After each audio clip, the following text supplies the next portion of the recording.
You wake up. The clock says you slept for 8 hours. Your body says you slept for 1. There is a heaviness in your chest that has no name. There is a ringing in your ears that fades before you can catch it. When you reach for water, your hand feels heavier than it should. Looking in the mirror, the person there seems slightly further away than yesterday. Dreams do not surface. There is no memory of waking during the night. There is only tiredness. And somewhere in the back of your mind, quiet as a whisper against glass, you know this is not the first time. It is not the second time. It has been happening for years. You have been told it is stress or age. Doctors have blamed your diet, your screen time, your posture, but a Sumerian tablet, cataloged in a private collection in Zurich and sealed from public view since 1963, says something different. The tablet says you have been consulted, that you were consulted last night, that the tiredness you feel this morning is not stress, it is the invoice. The tablet is designated K4471. It was recovered from a shattered storage cellar beneath a temple ruin in southern Iraq in the year 1927. During a survey, the British Museum did not officially fund and did not officially acknowledge. The fragments sat in a wooden crate for 36 years, unread, uncatalogued, misfiled, under a project name that had already been abandoned. In 1963, a German paleographer named Wilhelm Braun requested access to what he believed were duplicate accounting records. He was given the crate, opened it, did not close it for the next 11 years. Braun was a careful man.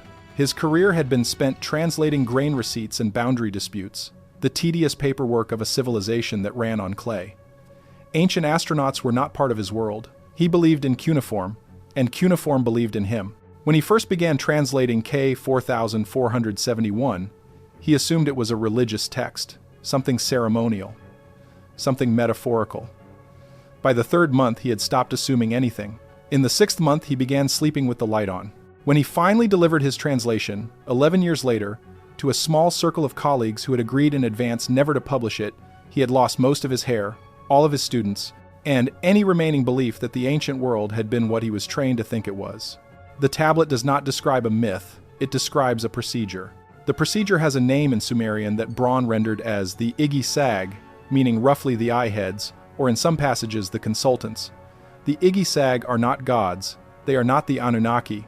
They are described in the tablet as a service class, a working population that answers to older powers, and their job is narrow. Their job is to conduct interviews with specific ordinary humans, not with kings or priests, not with the famous or the wealthy. The subjects are selected according to a pattern the tablet claims was set down long before the first city was built. The interviews are conducted during the sleep cycle. A very particular kind of information is extracted from each subject, and the subject is left with no conscious memory of the interview at all. The tablet says the subjects wake up tired. This is unavoidable. The tiredness is the residue of the process, and the tiredness is a signature. If you know how to read the signature, the tablet claims, you can identify who has been consulted. You can identify who is being consulted repeatedly. And you can identify who has been consulted so many times that the pattern of their exhaustion has become permanent. Braun's personal notes, kept in a leather journal his widow donated to a private archive after his death, run to about 600 pages. Most of them are not about the tablet. Most of them are about people he began to notice. His barber, who complained every week of a tiredness no doctor could explain. His neighbor's daughter, who slept 11 hours a night and woke drained. A colleague who spent 30 years brilliant and productive and then, in his early 60s, began to describe waking each morning as if he had been questioned in a room he could not see. Near the end of the journal, in a shakier hand than the earlier entries, Braun wrote a sentence his widow underlined 3 times before she sealed the box. The sentence was, "I understand now why they never remember. It is the price of continuing to function." Quick pause, and this is something new. For the first time since the 12 codes, there's a second document. It's called the 7 resets. Every time the world was erased, matched against the sleeper's registry and the checklist of signs for the 8th, 4 are already active. Linked below, QR code on screen. That's all. Back to the video. Now, return to the tablet, because everything that has been said so far is the introduction. Everything that has been said so far is Braun's summary of what he called the frame. The rest of the tablet, the 800 lines of dense cuneiform that took him 11 years to translate, is the mechanism. And the mechanism begins with a very specific claim about who gets selected. The tablet does not say the consultations are random. It says the opposite. It says the Igi Sag work from a list, The list is not written in any archive on Earth. The list is maintained somewhere Braun could only render as the upper record, a phrase he confessed he did not fully understand and did not want to. What he did understand was the criteria. The tablet lays out 5 conditions for being placed on the list, and any one of them is enough. The first condition is inheritance. If one of your parents was consulted, and one of their parents before them, the tablet says the pattern often follows the blood. It calls this being of the carrying line. The second condition is proximity. If you have spent a great deal of time in a location where the Iji-Sag were previously active, the tablet claims a kind of residue can attach to you, and you can be added to the list years or even decades after you left the place. The third condition is what Braun translated as the shape of attention. Certain minds, the tablet says, produce a signal the Iji-Sag can detect at a distance, and these minds are added to the list not because of what they know, but because of the way they think. The fourth condition is direct request. Some subjects, the tablet claims, are added because they have themselves asked, in ways they do not remember asking, to be included. And the fifth condition, which Braun starred in his notes and returned to many times, is what the tablet calls the standing count. There are, it says, a fixed number of active subjects at any given time. When one dies, another is added. The number never changes. The number is, in Braun's translation, 144,000. Read that number again, because the tablet is very specific about it. 144,000 active consultations. Not lifetimes. Not souls. Active files, the tablet says, at any given moment on the surface of the world. When a subject dies, the file closes and a new subject is opened. The list does not grow and the list does not shrink. Consultations continue at the same pace they have continued since the first city was built, since before the first city was built, since before there was any writing at all to record them. Now, the tablet describes what a consultation actually is, and here Braun's translation slows down. The Sumerian, he wrote in his notes, becomes almost surgical. The word he keeps rendering as consultation is not the word for prayer, or for dream, or for possession. It is a word Braun had only ever seen before in accounting texts, where it referred to the periodic audit of a temple's grain stores. He notes in the margin, "They are counting us. They are not visiting. They are counting." The audit, the tablet says, has 3 phases. In the first phase, the subject is brought to a place the tablet calls the low room, which Braun believed was not a physical location, but a state of the sleeping mind. In the low room, the subject is asked to describe events, not important events, ordinary events, what they saw during the day, the things they thought about while walking, feelings they had during a conversation they had already forgotten. The tablet says the subject answers freely, because the subject does not know they are answering. They believe they are dreaming. What they call dreaming, the tablet says, is often the Ichring. In the second phase, the subject is asked to explain. Not to justify, the tablet is careful about this word, but to explain. Why did you take that route home? What made you say that word to that person? The reason you hesitated before signing the paper. The tablet says the subject answers these questions in a way they have never answered anything in waking life. Because in the low room there is no shame, no self-image, no performance of the self. There is only the answer. And the answer, the tablet says, is what the Iji-Sag came for. In the third phase, the subject is measured. The tablet uses a word Braun renders as weighing, but he notes that the word is closer to comparison. The subject's answers are compared to the previous consultation, which was compared to the one before, and so on, going back for as many consultations as the file contains. What the Iji-Sag are watching, the tablet claims, is not what you did but how you have changed. What you now find acceptable that you did not before. The things you now excuse that you once condemned. Beliefs you now hold that you once knew were a lie. This, the tablet says, is the data. This is what is being collected. The drift. Braun's notes on this passage are unusually short. Braun's note on this passage is brief. He wrote, "They are watching us adapt, recording our adaptation rate. They are not judging us. They calibrate us." The tablet then describes a fourth stage that Braun almost missed on his first pass. He calls it the append. After the measurement, after the comparison, the tablet says the Iji-Sag writes something onto the subject.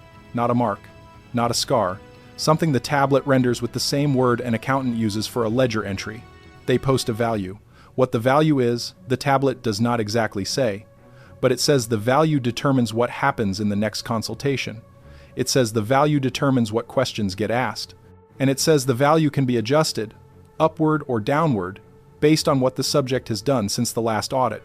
The subjects who behave in ways the Egi-sag find useful, whatever useful means, receive one kind of value. The subjects who resist, or who begin to remember, or who begin to change in ways that were not expected, receive another. Braun's marginal note on this passage reads, "We are being graded." And then the tablet says something Braun did not translate for 6 months, because he thought he was reading it wrong. It says the subjects who receive the wrong kind of value for 3 consecutive consultations are removed from the list. And it says removed does not mean released. It means the file is closed. A new file is opened elsewhere. The 144,000 is preserved. Braun spent nearly 2 years trying to determine whether the tablet was describing something that had already happened long ago, something ongoing, or something planned for the future. He concluded, in the end, that the tablet described a process the Sumerians believed was continuous. The tablet uses tenses in a way that suggests permanence. The consultation is not something the Egi-sag did once. It is something they do. Something they were doing while the tablet was being written. And, if the tablet is taken at its word, something they are doing now. Before we move on to the tired ones, stop for a second. What you just heard about the consulted only makes sense on the full timeline, next to the 6 resets before it, 4 signs active. The 8th is close, all in the 7 resets, linked below. Grab it, come back. What's next builds on it. QR code on screen. Return to the tiredness. Because the tablet does not just describe the audit, it describes why the audit costs the subject something. And this is where Braun's translation becomes precise in a way that unsettled him for the rest of his life. The tablet says the process of being interviewed in the low room requires the subject to produce answers. These answers are not fabricated. They are pulled from the day, from the week, from the years of accumulated experience the subject has been carrying without cataloging. The Egi-sag, the tablet says, do not read minds. They interview minds. And an interview, in the tablet's specific and unnerving phrasing, is a form of work. The subject does the work. The subject organizes their own memories, retrieves them, presents them, defends them, revises them. And this work, the tablet says, is done by the same faculty the subject uses during the day to think. It draws on the same fuel, the same reserve, the same finite resource that a waking human uses to solve problems, to make decisions, to hold their own in a conversation. The tiredness, in other words, is not mysterious. It is not chemical. It is not medical. The tiredness is the cost of an 8-hour interview conducted by an interviewer who does not care whether you rest. You have been working all night. Your body was still. Your brain was not. When the audit ends, when the low room dissolves, when you open your eyes to a bedroom you do not remember lying down in, the debt has to be paid somewhere. Payment comes in the currency of your day. The tablet lists what it calls the 7 marks. Braun understood these as the observable signs, the signature by which a consulted subject can be identified from the outside.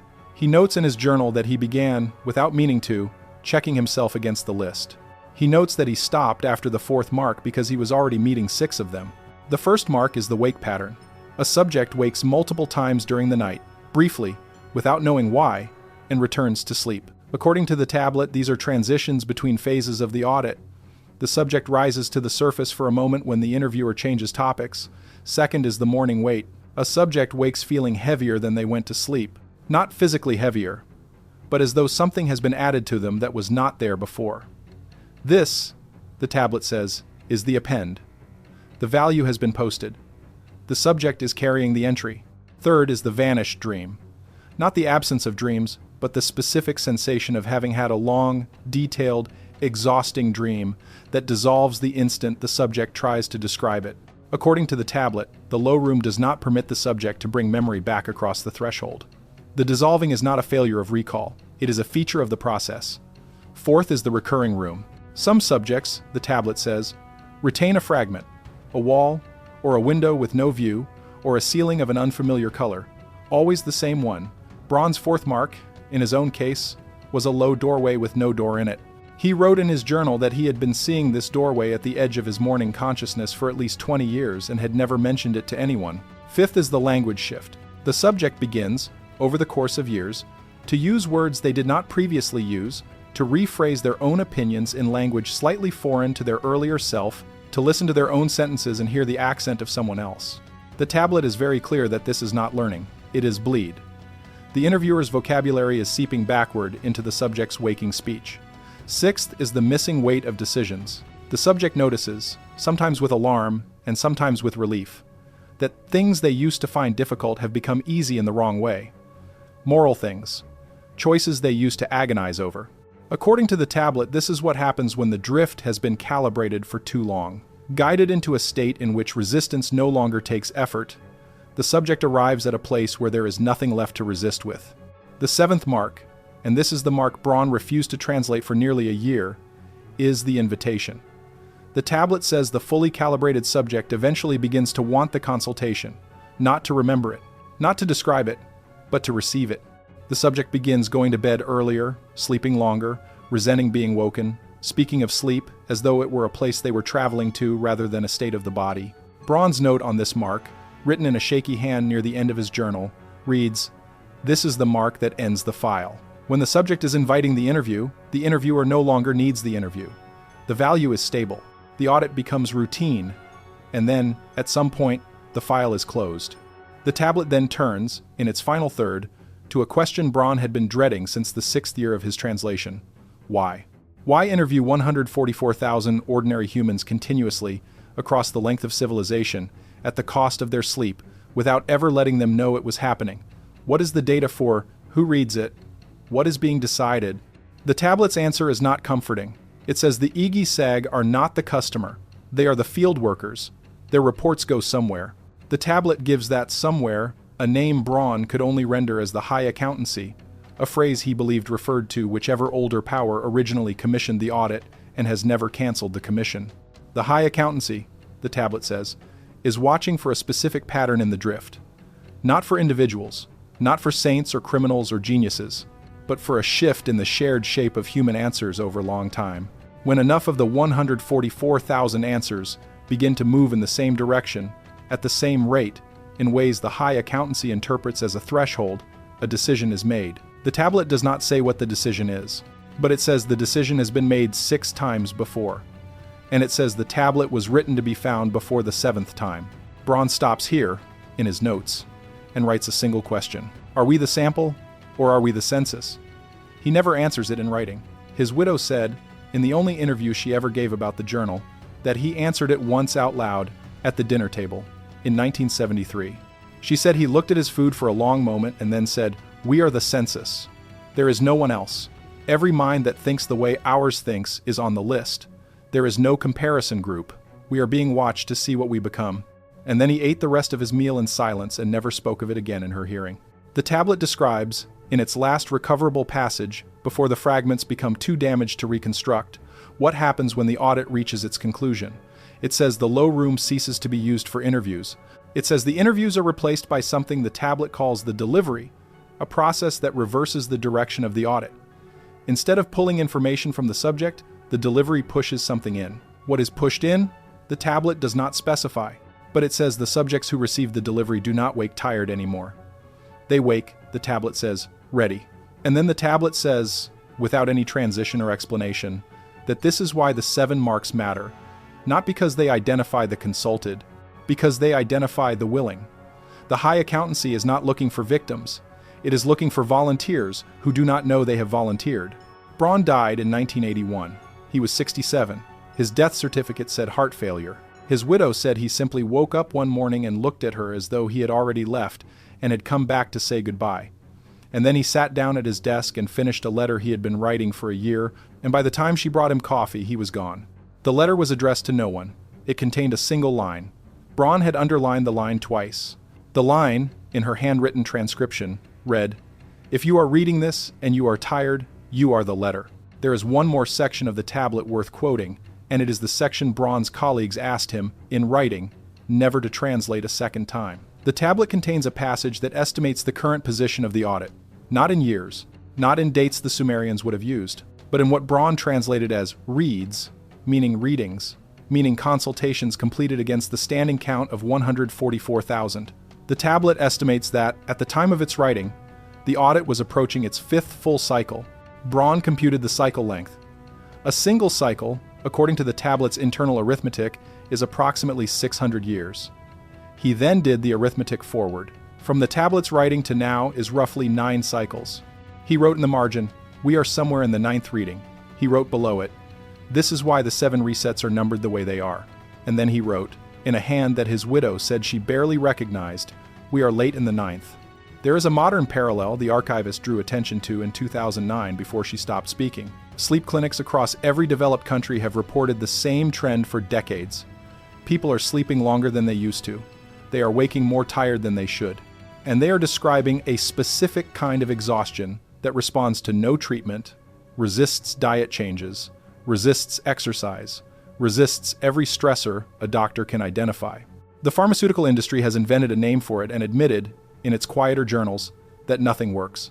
But the tablet had a name for it 4,000 years ago. That name, in bronze translation, is the audit accelerating. The tablet, K4471, is currently in a locked storage vault at a private foundation in Zurich.